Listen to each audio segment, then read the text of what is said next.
All right, ladies and gentlemen, welcome back to the FRR Tour of Britannia. Today, we have stage 5 and 6.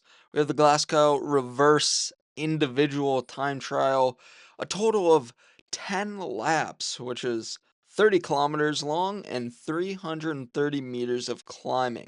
Now, there's zero climbs in play and also zero sprints in play for both the green jersey and the polka dot jersey. So let's get into things.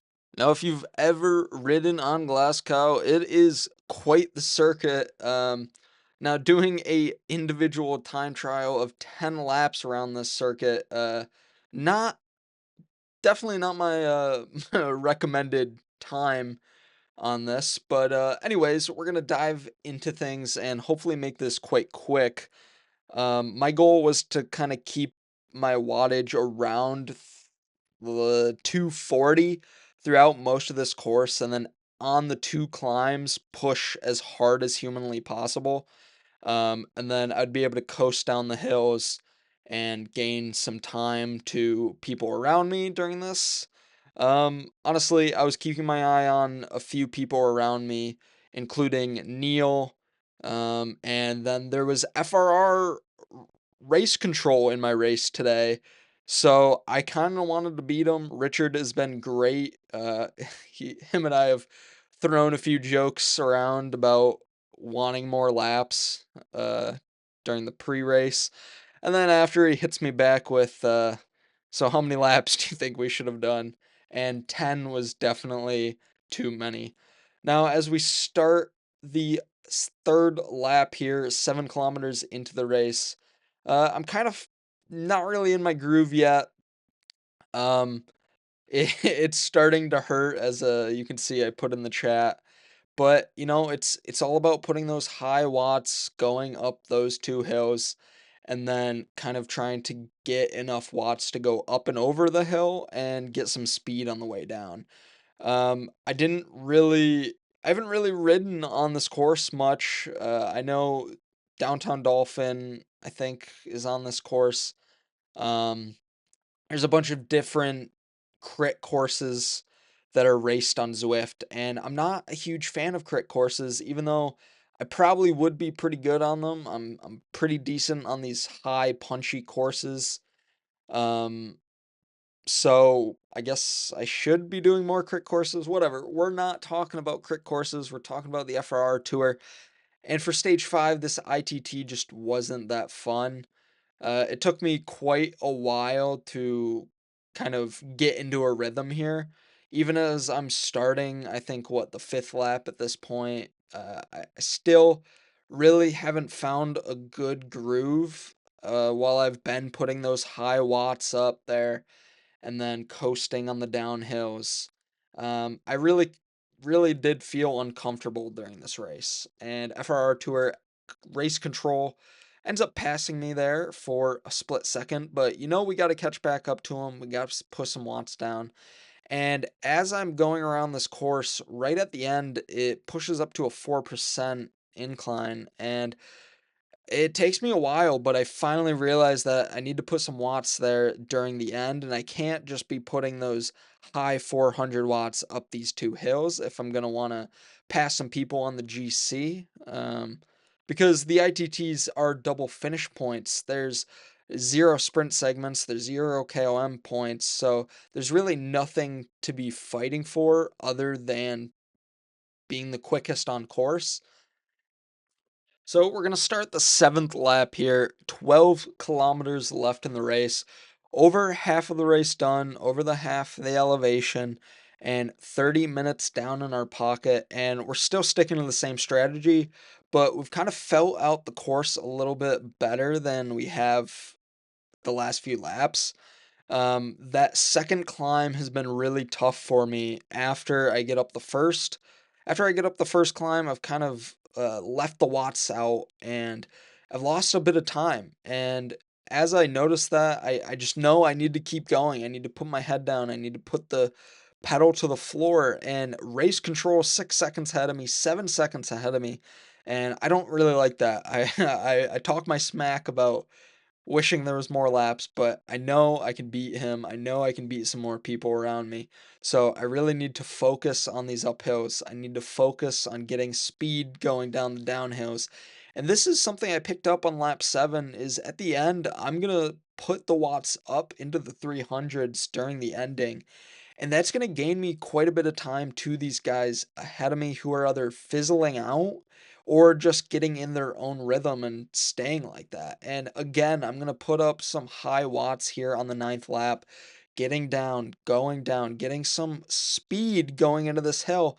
And I'm going to put up quite a fast time here, and I've passed race control. I've got 6 seconds on them, 7 seconds on them, just like he had me a few laps ago. And again, we are going to put down the watts here at the end of the ninth lap.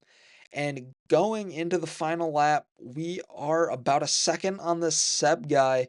Race control is 2 seconds under us, and we're down by quite a bit to anyone other else. Now, knowing this is the last and final hill, I push it up to 600 watts. I get up and over, I put it to 500, getting some speed up to that mid 40s on the kilometers per hour. And I'm really pushing the watts per kilogram as I see race control in my mirror. And I finally cross the finish in 14th place, 3 minutes and 37 seconds behind the leaders, which is crazy with a time of 47:47. Now, as we take a look at the yellow jersey, we've actually stayed in the exact same position here in 69th after 4 hours and 42 minutes on the bike. I can't believe it's already been this long. We're on stage 5, which means we are halfway done with this tour. And honestly, I'm kind of happy where I'm at.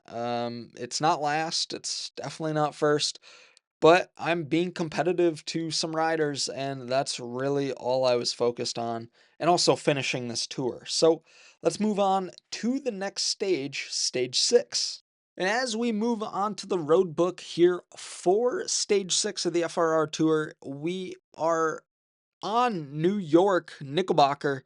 This race is going to be absolutely brutal. It's 33 kilometers long with a total of 525 meters of climbing and a custom finish.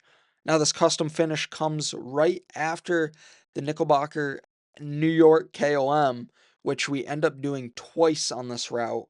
For some reason, these road books don't consider all of the route, which I don't really like.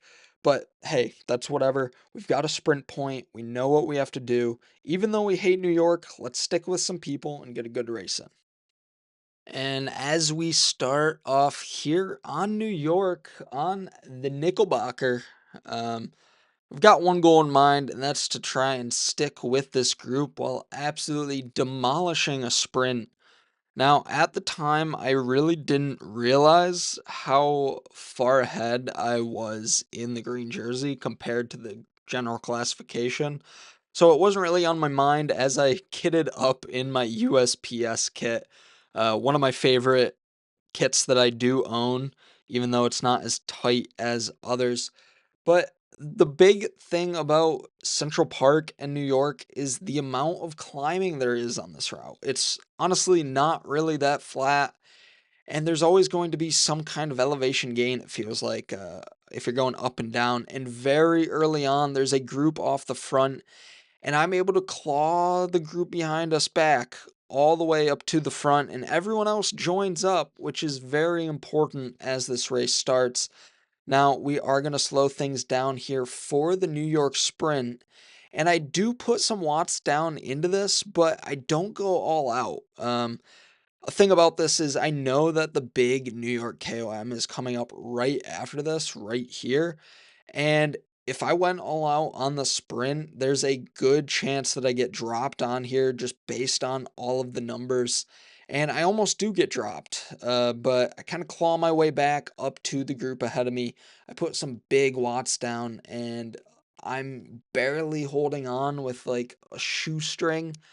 But it doesn't work out that well. As you can see, there's a group completely off the front, and they're not that far off from us. They're about 12, 11 seconds.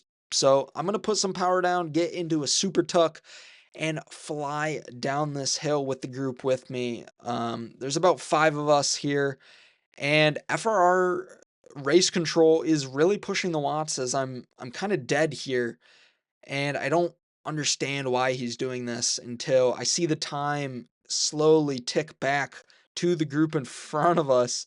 And we finally claw back after quite a grueling stretch there.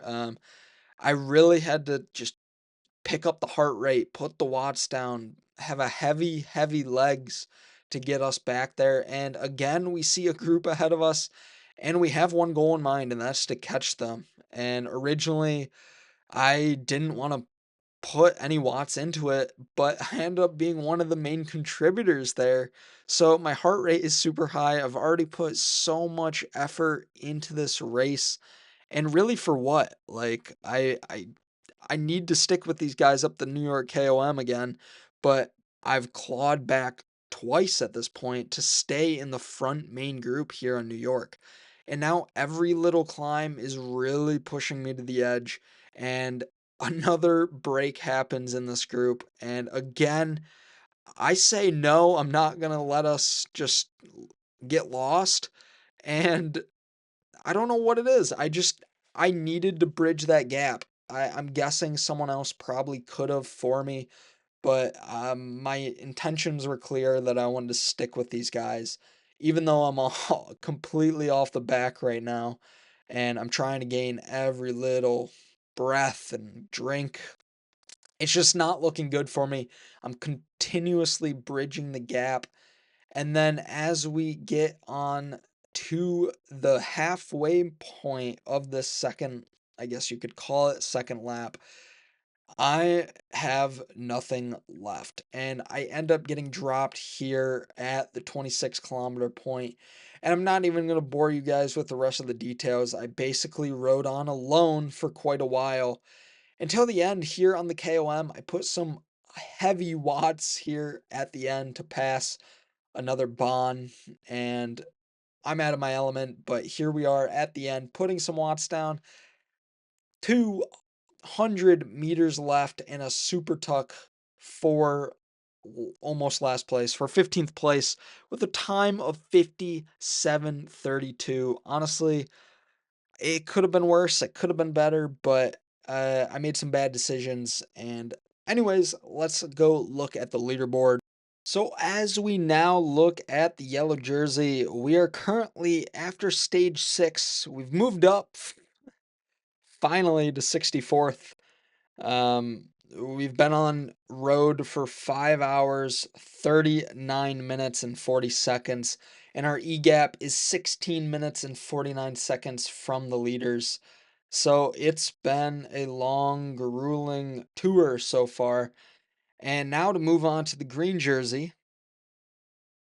So, with a poor performance on the New York Sprint, we have moved back down to 29th place. Not ideal, as this is a jersey that I thought that I could possibly get to a top 10. Now, Rambling Turkey is someone that's been in most of our races, and he is a few spots ahead of us, actually 3 at this point, and I would love to beat him. So, thank you all for watching stage 5 and 6 recap of the FRR Tour of Britannia. It's been a rough one. My legs hurt, and a big shout out to Race Control and the FRR team who is able to set these things up. These are crazy races, crazy everything, basically, and super fun, even though they are super, super hard. So, thank you, all of you, to who is watching and who likes the series. Maybe I'll do the tour of Watopia, but right now I am going to take a nap.